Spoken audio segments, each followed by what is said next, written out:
नमस्कार, मैं अंजलि मिश्रा। स्वागत है आप सभी का द न्यूज में। आपको बता दें कि इस वक्त की बड़ी खबर सामने आ रही है सुप्रीम कोर्ट से। अरविंद केजरीवाल के करीबी और साथ ही साथ आपको बता दें कि दिल्ली के पूर्व मंत्री सत्येंद्र जैन को बड़ा झटका लगा है और सत्येंद्र जैन की जितनी भी बेल की याचिका थी उसे कोर्ट द्वारा खारिज कर दी गई है। साथ ही साथ कोर्ट ने साफ तौर पर उन्हें हिदायत दे दी है कि आज के आज जो है आप सरेंडर कर रहे हैं, यानी आज के आज उन्हें अब जेल जाना पड़ेगा। बता दें आपको कि सत्येंद्र जैन की तबीयत ठीक नहीं थी, मेडिकल के आधार पर जो है वो बेल पर थे, लेकिन अब वापस उन्हें जेल जाना पड़ेगा। यानी इस बार जो होली है वो जेल में ही व्यतीत करते नजर आएंगे। क्या है पूरा माजरा, विस्तार से जानिए।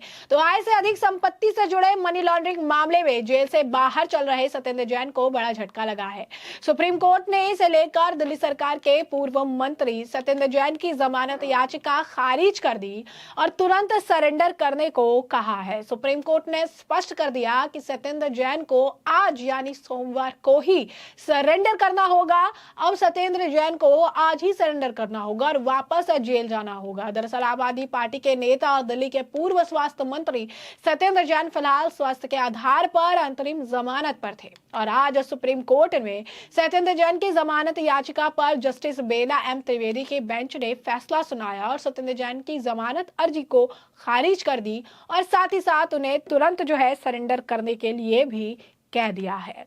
होली से पहले आप नेता सत्येंद्र जैन के लिए किसी बड़े झटके से इसे कम नहीं माना जा रहा है। अब सत्येंद्र जैन की होली हवालात यानी जेल में ही मनेगी। बता दें कि सत्येंद्र जैन पिछले साल कई महीने से ही स्वास्थ्य आधार पर अंतरिम जमानत पर जेल से बाहर थे। आखिर में पूरा मामला क्या है? दरअसल साल 2018 में ईडी ने इस मामले में सत्येंद्र जैन से पूछताछ की थी। दिल्ली के डिप्टी सीएम मनीष सिसोदिया ने 22 मई 2022 में उनकी गिरफ्तारी का विरोध भी किया था। इसके बाद 26 मई 2023 में सत्येंद्र जैन को खराब स्वास्थ्य के आधार पर जमानत मिल गई थी। तब से वह इलाज करा रहे हैं और जेल से बाहर है। आप नेता जैन के खिलाफ सीबीआई ने 2017 में प्रिवेंशन ऑफ करप्शन एक्ट के तहत एफआईआर फाइल की थी। इस एफआईआर में सत्येंद्र जैन पर मनी लॉन्ड्रिंग का आरोप लगाया गया था। एफआईआर के मुताबिक मनी लॉन्ड्रिंग 4 कंपनियों के जरिए की गई जो सीधा सत्येंद्र जैन से जुड़ी हुई है। जी हाँ, बिल्कुल सही सुना आपने। सुप्रीम कोर्ट ने अब आम आदमी पार्टी के नेता सत्येंद्र जैन को ठीक बड़ा झटका होली से पहले दिया है, जहां पर अब सत्येंद्र जैन की सभी याचिकाओं को सुप्रीम कोर्ट द्वारा खारिज कर दिया गया है। मनी लॉन्ड्रिंग केस में सत्येंद्र जैन ने अर्जी लगाई थी, लेकिन सुप्रीम कोर्ट ने इसे खारिज कर दिया।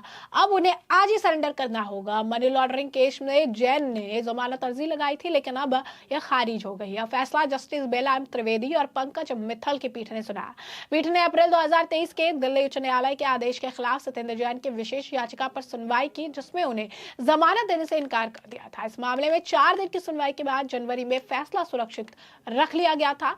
सत्येंद्र जैन के वकील ने कहा कि वो वर्तमान में फिजियोथेरेपी से गुजर रहे हैं और जो है सरेंडर में देरी की अनुमति जो है मांगी है। सुनवाई के दौरान अदालत ने दोनों पक्षों की काफी दलीलें सुनी। Additional solicitor general S V Raju ने ईडी की ओर से सत्येंद्र जैन की जमानत याचिका का विरोध भी किया। राजू ने तर्क दिया कि निर्देशक के रूप में अपना पद छोड़ने के बावजूद सत्येंद्र जैन ने कथित मनी लॉन्ड्रिंग रैकेट में शामिल कंपनियों पर प्रभावी नियंत्रण रखा है। उन्होंने कहा कि इन कंपनियों के माध्यम से 4 करोड़ से अधिक की बेहिसाब नगदी जो है वो प्राप्त हुई है। तो आप देखिए कि किस तरीके से मनी लॉन्ड्रिंग का मामला था, जिसमें सत्येंद्र जैन की मुश्किलें जो है बढ़ती नजर आ रही है, क्योंकि सत्येंद्र जैन को किसी भी तरीके से अगर आप देखेंगे तो इस मामले में राहत जो है नहीं मिल रही है। सत्येंद्र जैन जो है लगातार इस मामले में और ज्यादा जो है फंसते नजर आ रही है। दिल्ली के पूर्व मंत्री सत्येंद्र जैन को अब अगर आप देखेंगे तो ये बड़े झटके के तौर पर देखा जा रहा है कि होली से ठीक पहले जो है अब उन्हें अपना समय जेल में ही व्यतीत होना पड़ेगा, क्योंकि वरिष्ठ अधिवक्ता अभिषेक मनु सिंघवी ने सुप्रीम कोर्ट से जैन को जमानत देने का आग्रह तो किया और ये भी कहा था कि गवाहों के लिए किसी भी तरह का खतरा नहीं है।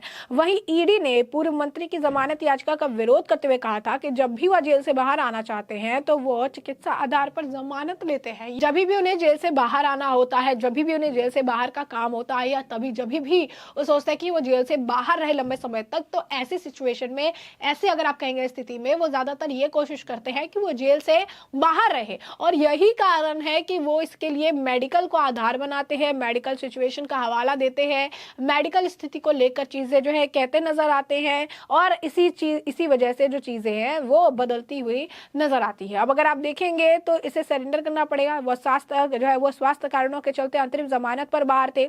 ईडी ने पूर्व मंत्री की जो जमानत याचिका है उसका विरोध करते हुए कहा था कि जब भी वह जेल से बाहर आना चाहते हैं तो वो चिकित्सा आधार पर ही जमानत लेते हैं, और ऐसे में अभी अंतरिम जो जमानत पर वो थे, अंतरिम जो राहत पर वो थे, जो जिसकी वजह से बाहर चल रहे हैं, उसके पीछे भी एक बहुत बड़ा कारण जो है उनकी हेल्थ इश्यूज थे, क्योंकि बाथरूम में गिर गए थे, फिर उन्हें परेशानी होने लगी थी, फिर कोर्ट ने देखा कि सिचुएशन ऐसी हो रही है तो फिर उन्हें जमानत मिल गई।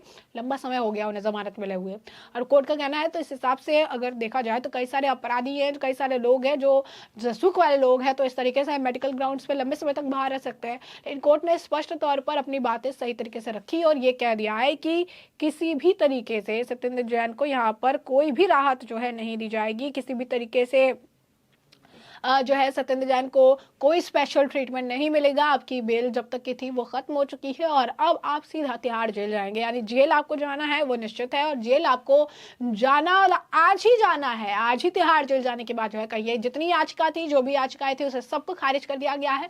और ये भी कहा गया है कि उनका एक हिस्ट्री रहा है, जब भी उन्हें जेल से बाहर जाना होता है तो मेडिकल ग्राउंड का हवाला देते हैं, और इसी वजह से सत्येंद्र जैन को वापस अगर आप देखेंगे तो उनको जेल में जाने की बात कही जा रही है, यानी सत्येंद्र जैन की मुश्किलें कम होती हुई बिल्कुल भी नजर नहीं आ रही है। अब आपको बता दें कि ये पूरा मामला क्या था, एक बार फिर से जो है आप जान लीजिए कि ये जो पूरा मामला है, ये जो पूरा फैसला जो है किसने सुनाया था। तो दरअसल ये फैसला है ये जस्टिस बेला एम त्रिवेदी और पंकज मित्तल की पीठ ने सुनाया था। पीठ ने अप्रैल 2023 के दिल्ली उच्च न्यायालय के आदेश के खिलाफ सत्येंद्र जैन के विशेष याचिका पर सुनवाई की थी, जिसमें उन्हें जमानत देने से इनकार कर दिया गया था। इस मामले में 4 दिन की सुनवाई के बाद जनवरी में फैसला सुरक्षित रख लिया गया था। सत्येंद्र जैन के वकील ने कहा कि वह वर्तमान में फिजियोथेरेपी से गुजर रही है और सरेंडर में देरी की अनुमति मांगी है। सुनवाई के दौरान अदालत ने दोनों पक्षों की काफी दलीलें सुनी। Additional solicitor general SP Raju ने ईडी की ओर से सत्येंद्र जैन की जमानत याचिका का विरोध किया।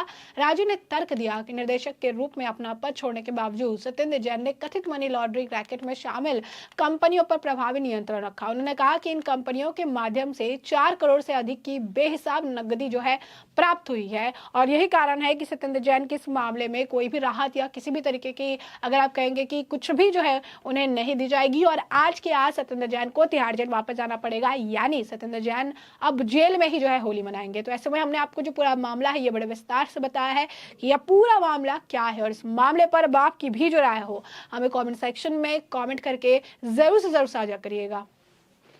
धन्यवाद।